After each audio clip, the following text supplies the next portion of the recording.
Good morning and welcome to Silverside Online for Sunday morning, November the 22nd. I'm delighted that you are here with us.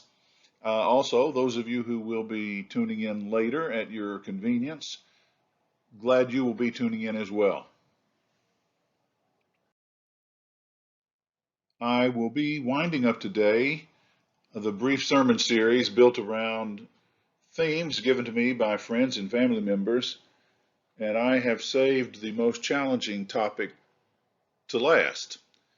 It was suggested by my life friend, well, since seminary days, Carson Brisson. Dr. Carson Brisson is professor of Bible and Biblical Languages at Union Theological Seminary in Charlotte. The Union Seminary's main campus is in Richmond, but for the last few years, Carson has been teaching at the Charlotte campus. He's a very popular professor. Doesn't mean he is not difficult. He has spent much of his teaching years at Union teaching Greek and Hebrew courses, and in the last few years has expanded that out to broader Bible courses.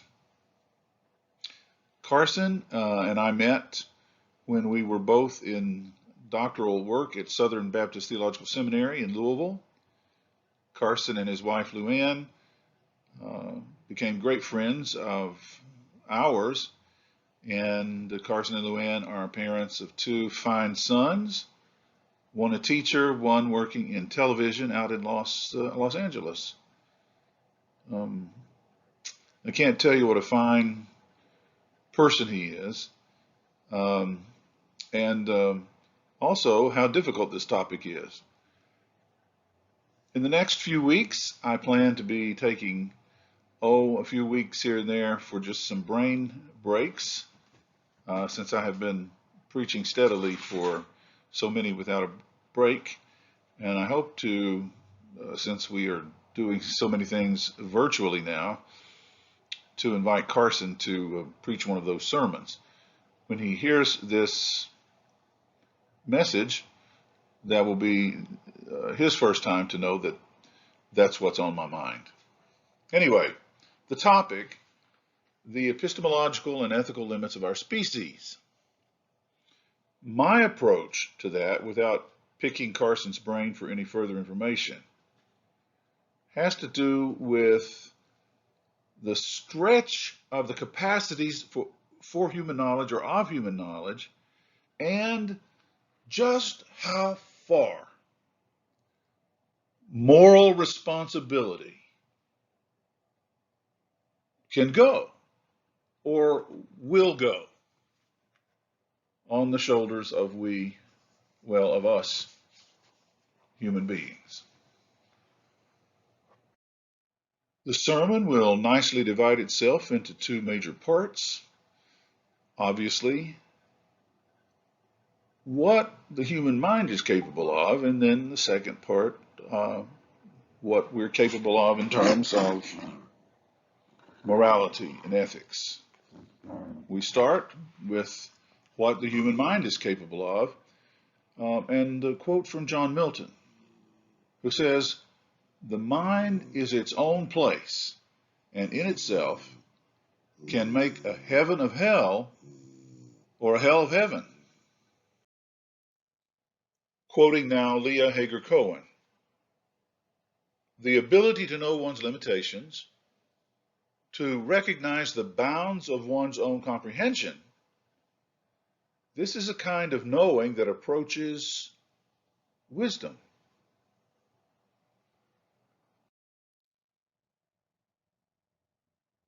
I like this quote from Neil deGrasse Tyson, which is empowering, but it still shows that there is a limit to what the human mind can accomplish and comprehend. Knowing how to think empowers you far beyond those who only know what to think. Put that in the common context through which we are now living.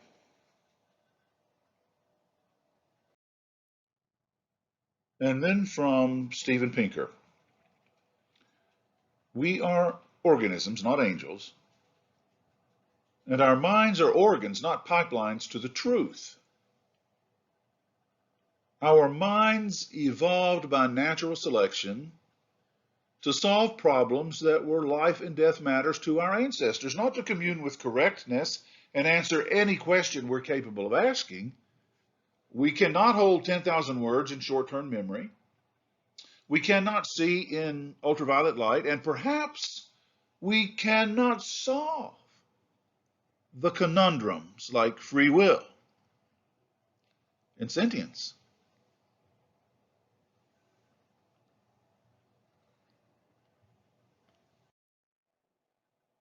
Father Frederick William Faber was an Anglican priest converted to Roman Catholicism in Britain, became widely known for the hymn words that he wrote.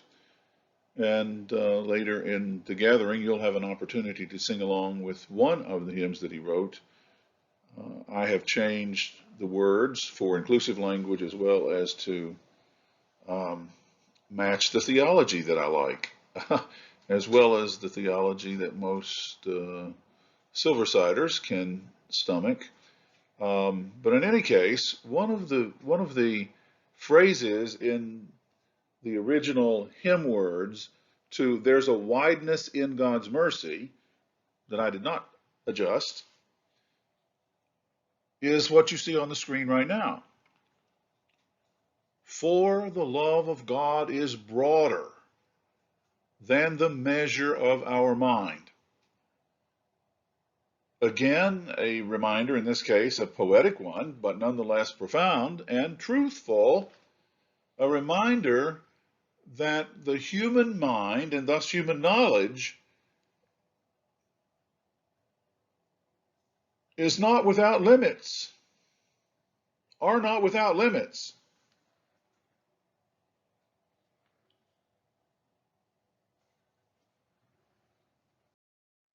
I want to stress, obviously, clearly, that I'm not in any way trying to diminish the astounding capacities of human knowledge, both the multiple ways that human beings can gain knowledge and retain knowledge and utilize knowledge. All of those are amazing and astounding, and we keep expanding and growing. But there is much, much that we do not know. And very often, once we attain some knowledge, there's a long period of learning how to put that knowledge to use in the most appropriate and ethical way.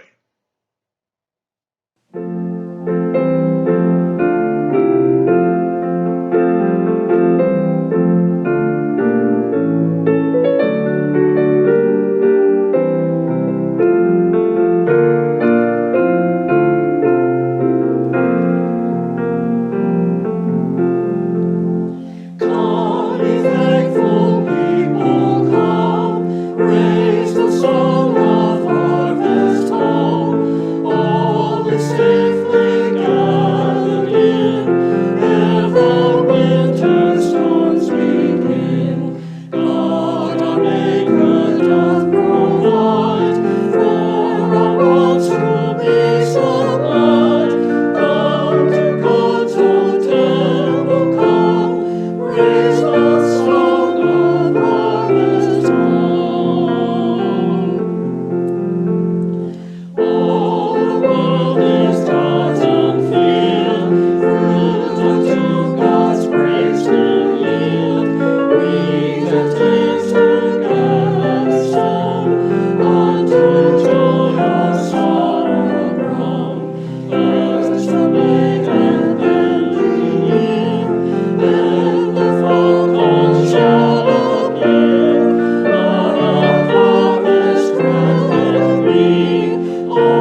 members and friends of Silverside Church, who would you say are the smartest people you've ever known or that you've ever heard of?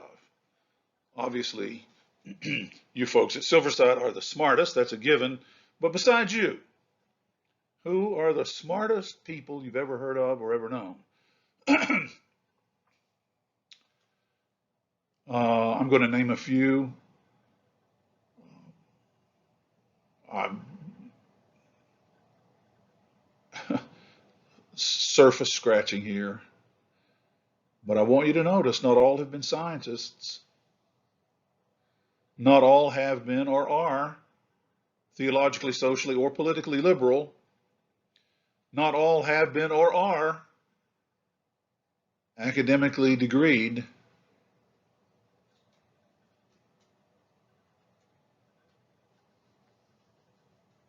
We're looking for people who gained knowledge and used it wisely, helpfully, and healthfully. They expanded their horizons,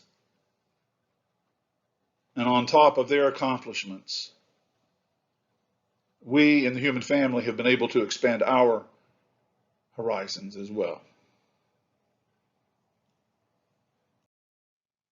Hypatia was born in the mid 4th century. She lived until early in the 5th century. And because most histories have been written by men in all cultures, and because most histories have been written by the winners, winners of wars, winners of cultural contests for power, women have often been left out of the telling of history. But here is a woman known for her brilliance in her time, pardon me, and remembered by some today. She was a philosopher, an inventor, an astronomer, a writer, a mathematician in Egypt, and then in an expansive way out into the Eastern Roman Empire. Here's something that she had to say that some of you Silverside folks will delight in because it's kind of sort of what you believe. Others, because you make some room for miracles, even though you have tremendous respect for science, may not love it so much. But here it is, something that she said those many, many centuries ago. Fables should be taught as fables, myths as myths, and miracles as poetic fantasies. To teach superstitions as truths is a most terrible thing. The child mind accepts and believes them, and only through great pain and perhaps tragedy can be, after years, relieved of them. Here's a woman who used her brain, used her mind to think and to take her wherever those thoughts guided her. And it created the bucking of systems and the challenging of widely held views. Not an infrequent experience by those who think and use knowledge well. I suspect when you knew I was going to create a list that you kind of thought Da Vinci would be here. The Renaissance man. Anyone who conducts an argument by appealing to authority is not using intelligence, just using memory. Wow. In the religious scene, in the Christian arena in particular, appealing to authority is 90, 95, 99% of what is done by establishment, by hierarchy. It is what the rank and file people are taught is appropriate and must be done. So if the Bible says it, regardless of how the Bible is interpreted, right? It always boils down to who's doing the interpreting, and the interpreting is always being done by the person telling you what you should do, right? The denomination tells you what you should do, appeals to the authority of the Bible. In the Roman Catholic Church, tradition tells you what you should do. The church tells you what you should do. Although, let's give the current Pope lots of credit. Brilliant man, brilliant mind, amassed knowledge in an amazing collection of fields. It changed the world, starting in his lifetime.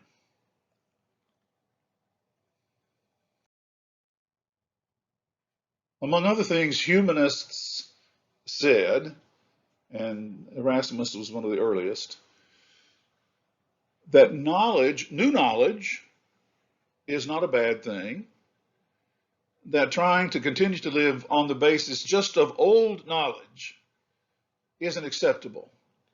And in that way of thinking, there was a new emphasis on the value and importance of life, individual life, and the accomplishment of individuals and the enjoyment of life, and the desire to succeed being affirmed, and the desire to create being affirmed, and the rejection of all sorts of restrictions just because someone, some hierarchy said so. The humanists rejected narrow-mindedness. You've heard a quote like this, if not this very one, I'm sure, but this is credited to Erasmus: in the kingdom of the blind, the one-eyed person is king or queen. Goethe, poet, novelist, playwright, politician, diplomat, geologist. Whoa.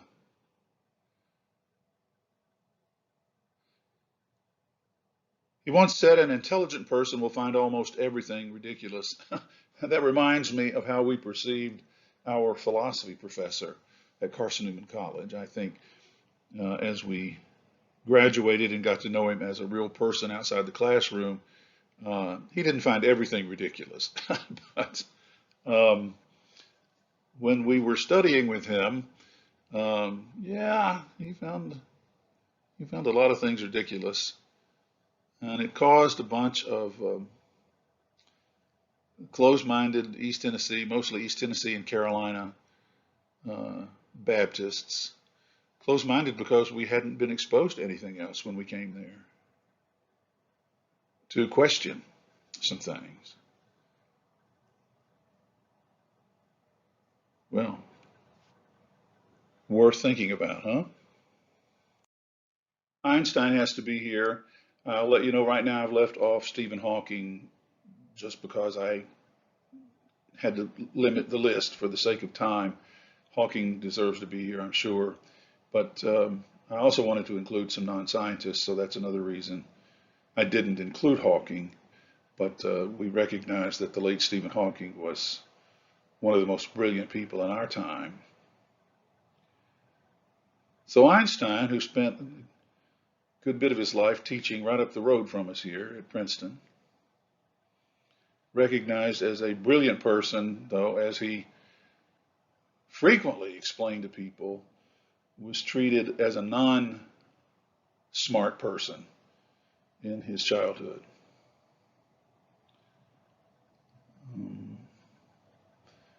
He had a lot to say about finding your niche. Not everyone is suited to gather, process, utilize information from all sources.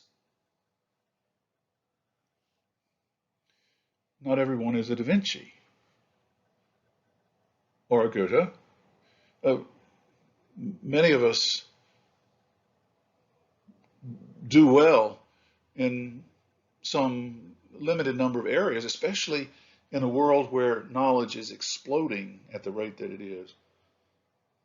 So just because we don't understand the knowledge from one field doesn't mean that we can't excel in the acquisition and use of knowledge in another field. John Stuart Mill, the British philosopher and political economist, encouraged people, going back to Hypatia, who were going to risk acquiring new knowledge. Once again, that's a whole different project than mastering the knowledge of the past, simply the knowledge of the past. But somebody who's going to acquire new knowledge, new to you, from the past and impinging on the present and the future. If you're going to bother to do that, says Mill, you have to be willing to go where the knowledge leads you. Not to be trapped by what philosophers call a priori knowledge. You can't have your conclusion drawn before you begin to do your research. Although plenty of people do that, especially in conservative religion, not just Christianity, but across the board.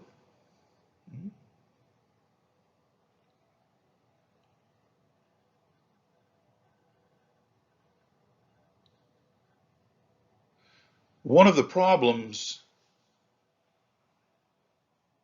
with the use of Holy Writ from ancient times, and for that matter, the use of the U.S. Constitution, not interpreting dated material for a new time period, for a new audience, for new sets of circumstances, leads to terrible problems.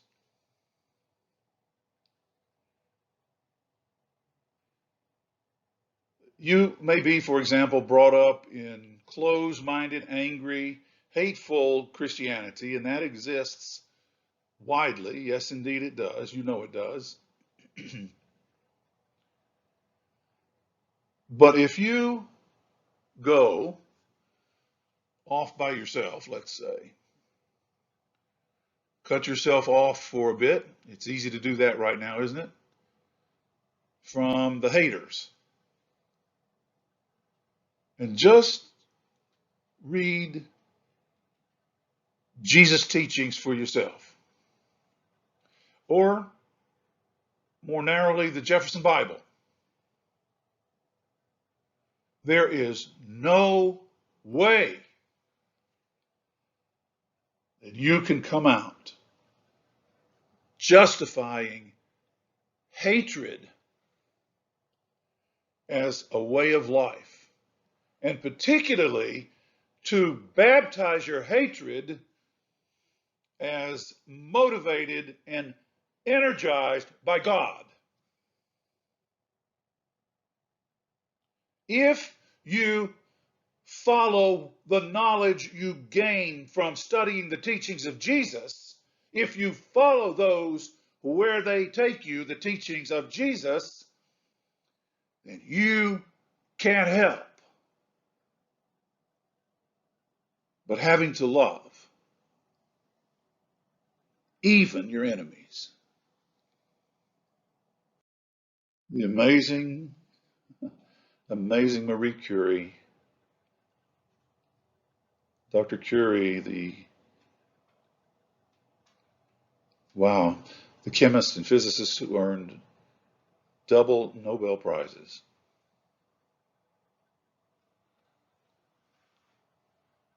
Here's an encouraging word, I think, for people who want to study, gain knowledge, respect knowledge. Nothing in life is to be feared, it is only to be understood. Now is the time to understand more that we may fear less. There isn't any question about the fact that many people do not want to gain knowledge, do not want to learn, because they are fearful. They're fearful of finding out that what they've been thinking or the way they've been living is wrong. So they will close themselves off from the gaining of new knowledge. I believe that Dr. Marie Curie applied this in the lab. I do not know about her personal life, but I think she had a challenging life to live after her husband died, so I would say there as well. Nothing in life is to be feared, it is only to be understood. Now is the time to understand more so that we may fear less.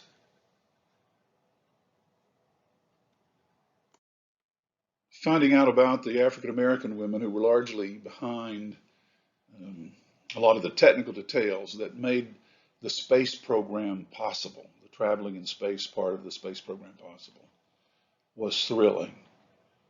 I hope you've seen the movie.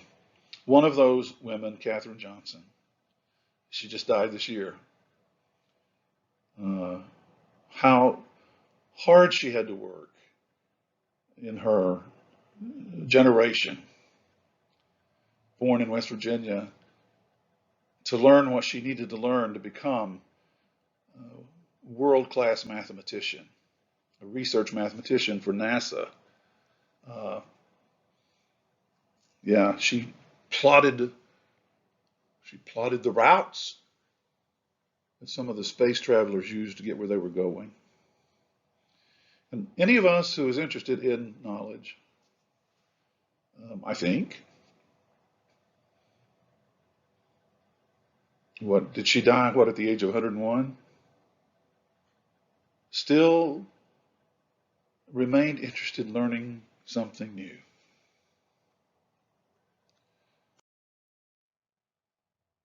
Edith Stern has one of the highest IQs of anybody in the world today. She was born in 1952. She's an inventor, an engineer. I think the latest count is 128 patents to her name. Her father set out to make her a genius and claimed that he could do that with any child. So before she was one, she could do calculations, speak with complete sentences, communicate with cards. By the time she was 18, she had numerous graduate degrees, including a PhD. She doesn't seem to talk much, at least to people who are writing down what she's saying outside her classrooms when she's teaching.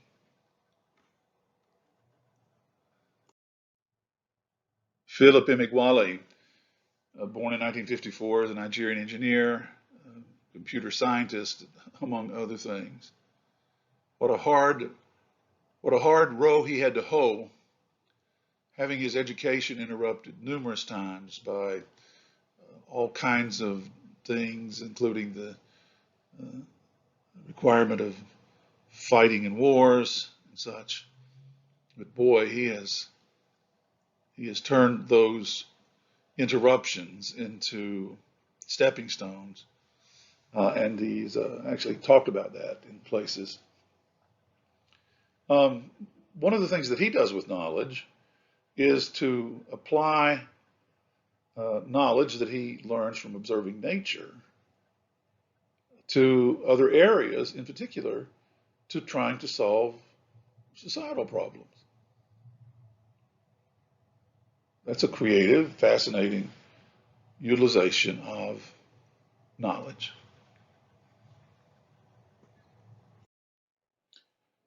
Where has this lofty thinking about knowledge brought us thus far? Well, I think to this principle: knowledge should only be limited by our ability, individually and as a group, to acquire it and to use it ethically. To acquire it ethically, I mean, and to use it ethically. Having said that, I want to go on to say that this principle rests on the assumption that we realize that we never at any moment in time, any given moment in time, have all the knowledge there is on any given subject. As far as I know, there will always be more to learn.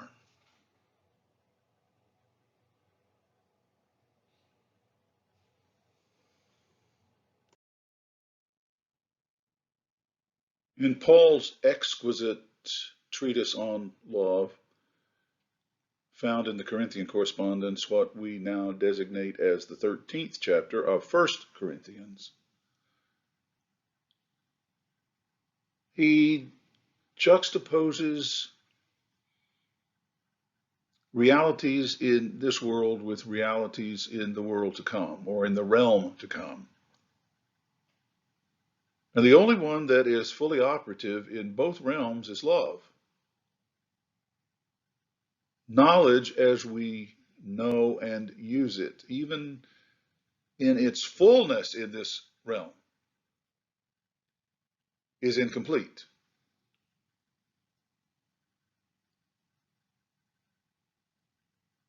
There's a fuller knowledge that we will experience and utilize in the next realm.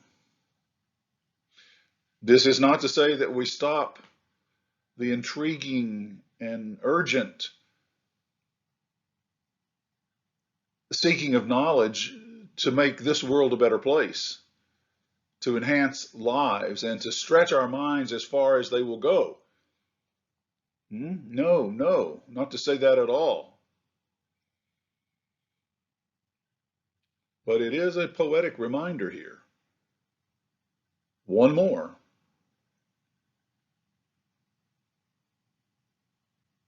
That knowledge in this world, even the experiential kind of knowledge to which Paul refers here, using the particular word for knowing and knowledge that he uses, gnosko, is the verb. It's incomplete in this world. Love realities can be complete.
source, life force, our God.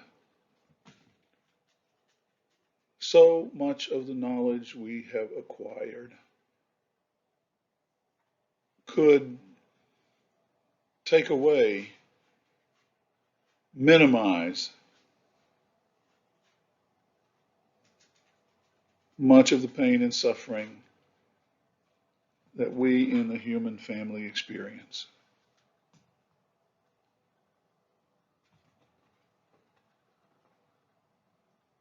The grotesquely growing numbers of COVID deaths could be dramatically reduced if people would simply wear masks. And yet, some people reject that practice as an infringement upon their freedom and or something suggested by science, which couldn't possibly offer anything good to us.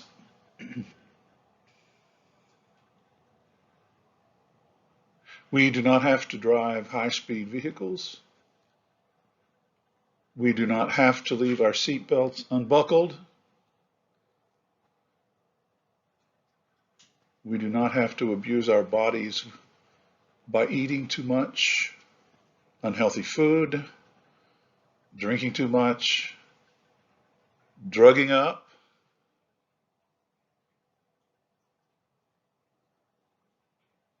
And yet we do. And cry out to you for deliverance.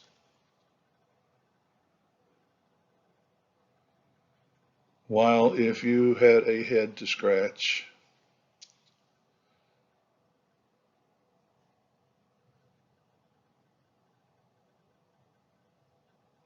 you would be wondering what in the world more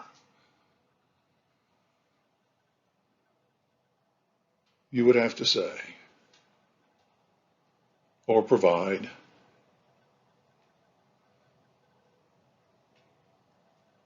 So many people want miracles. They're too lazy to take initiative.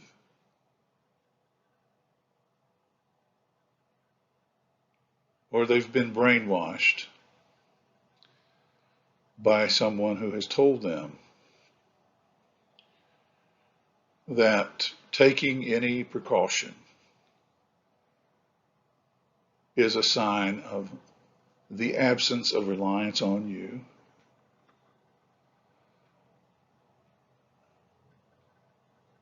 As people whom you love die by the masses.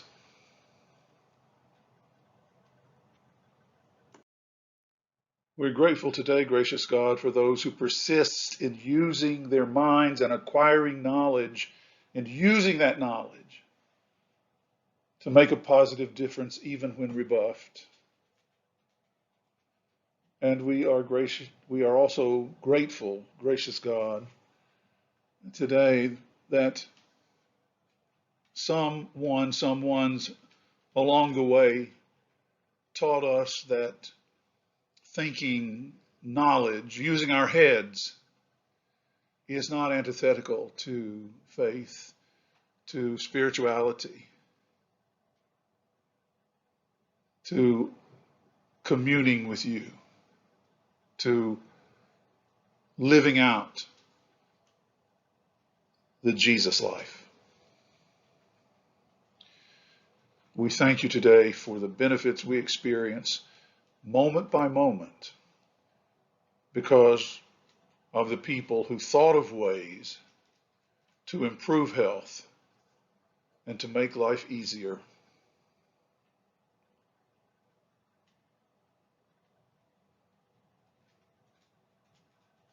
We look toward a world where knowledge may be used more readily for the betterment of the totality of our human sisters and brothers. Amen.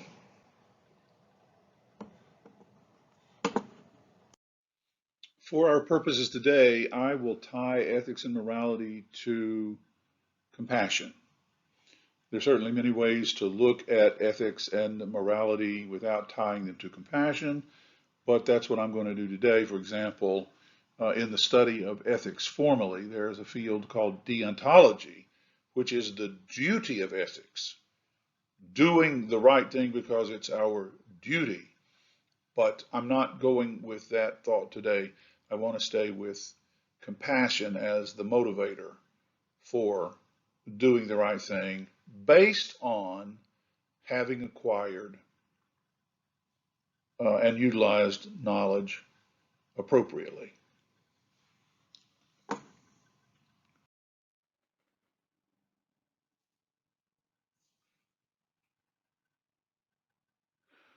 Comparing knowledge and ethics is not comparing oranges to oranges. The acquisition and use of knowledge is a mental function, and living ethically is action. Not that the acquisition and use of knowledge is outside the reach of ethical principles, not at all. But the two entities aren't exactly the same. And having said that, then, um, the knowledge that we have gained, that we've talked about here, the limits of knowledge are real, as we said a moment ago. But even in this world,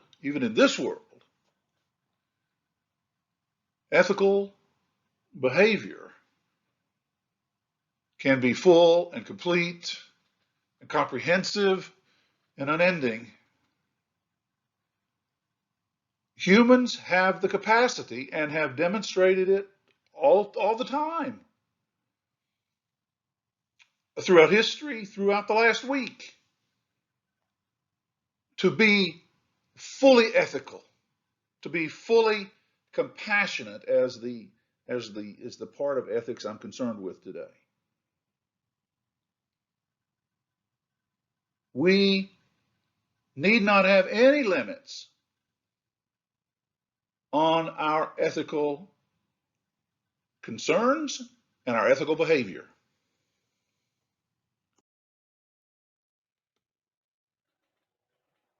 We often put limits on our ethical behavior and say we're going to do this much good and no more, in terms of following standards, in terms of helping other people. Sometimes we put limitations on what we're willing to do because we think that we have to, and sometimes we do have to put limits on how much we can do. But that doesn't mean that we have to put limits on moving in the direction of being ethical in terms of assisting people in need, for example, as far as we can with the energy and resources that we have. Uh, and collectively, there need not be limitations.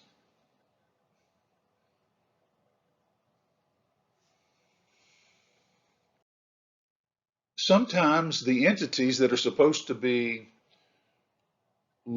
living out compassion and compelling compassion in the world are the very ones putting the limitations on compassion, saying who can and can't be loved, who can and can't be helped, who must be locked in cages and separated from their children at borders,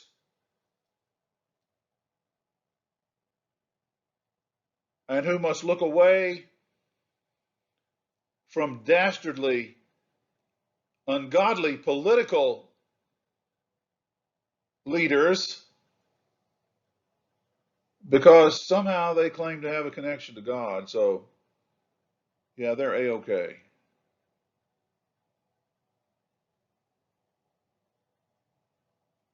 The church, in its history, has a record of putting limitations on compassion. Maybe much more than it has opened the floodgates to living out compassion, which is not to say that the church has failed to motivate and energize the living out of compassion. But frequently that has not been the church as a whole. It has been small segments of the church living out compassion unconditionally.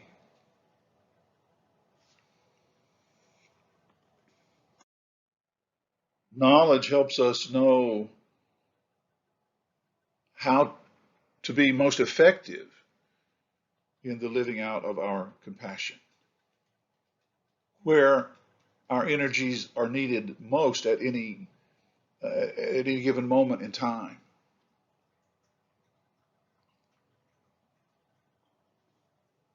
But there is no such thing as armchair compassion.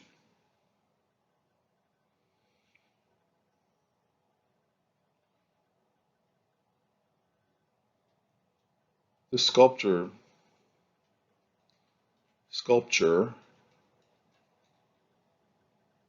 is a very moving picture of compassion. As we all know, most of Jesus' followers deserted him in his final hours of life in this world.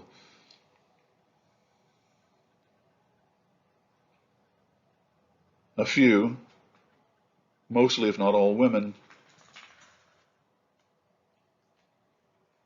lived out the compassion to stay with him to the end.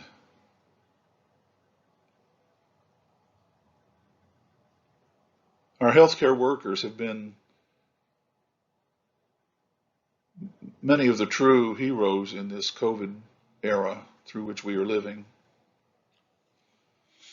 And there have been plenty of stories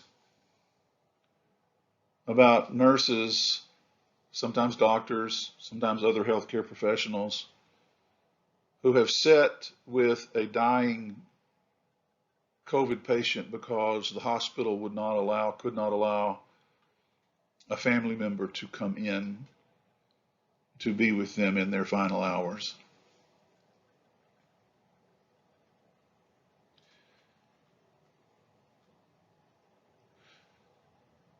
I cannot say enough good, and I don't think anybody will be able to say enough good about the healthcare workers during this COVID uh, plague. I've seen in the news recently doctors and nurses already worn out from being overworked as hospitals are overfilled once again, not just in this country, to make public announcements, public service announcements, to wear masks.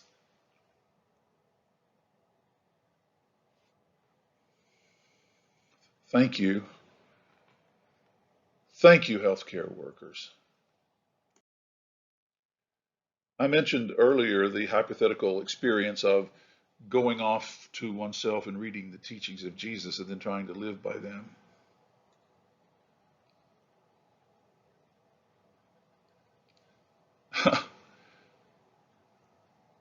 that will get our ethics in order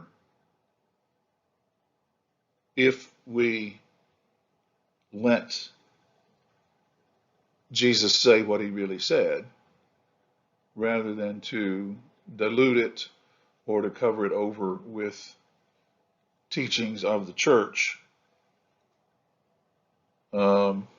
Teachings of the church that the church has decided to use in place of the teachings of Jesus, but under the guise of being the teachings of Jesus.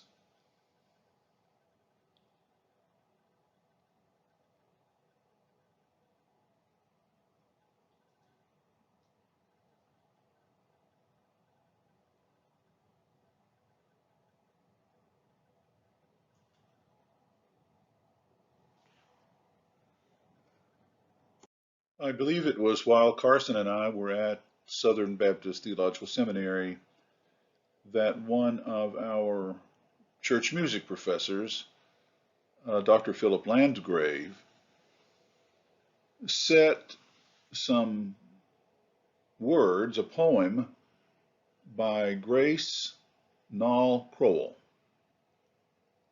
to music. The tune he chose, or the tune he wrote, he titled Seminary.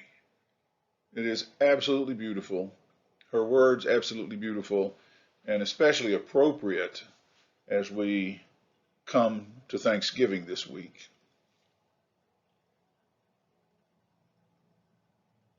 The first stanza says this: because I have been given much, I too must give.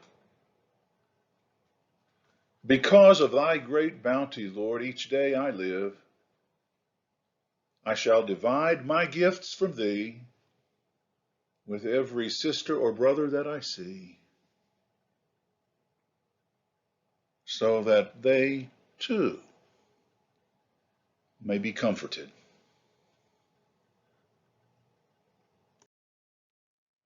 Sometimes living ethically is a burden, isn't it? Come on, be truthful. It's just you and maybe one or two other people in front of your computer. You can go ahead and nod your head yes. You don't even have to send me an email. I know it is. But what's supposed to happen to us and what has already happened to many of you, because I know this is a fact, is you don't care. You don't care that it is a burden. You don't care that being ethical as being compassionate inconveniences you. You don't care that being ethical as compassionate, as a compassionate person, keeps you awake at night sometimes.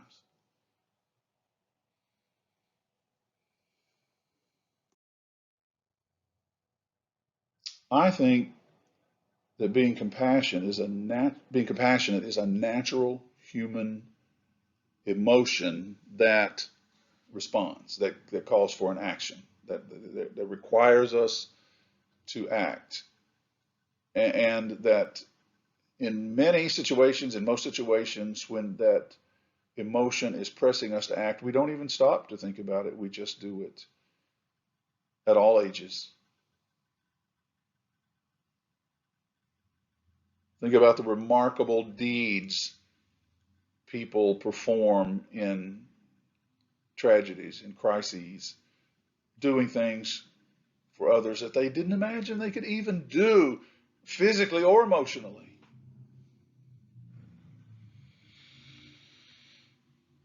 I love this picture.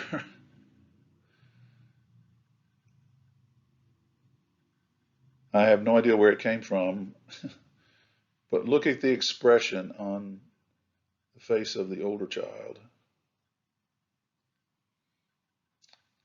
That's compassion. Knowledge, intriguing, necessary, fun, challenging, limited. Ethics, compassion, unlimited. Amen. Thank you, Carson, for the challenge.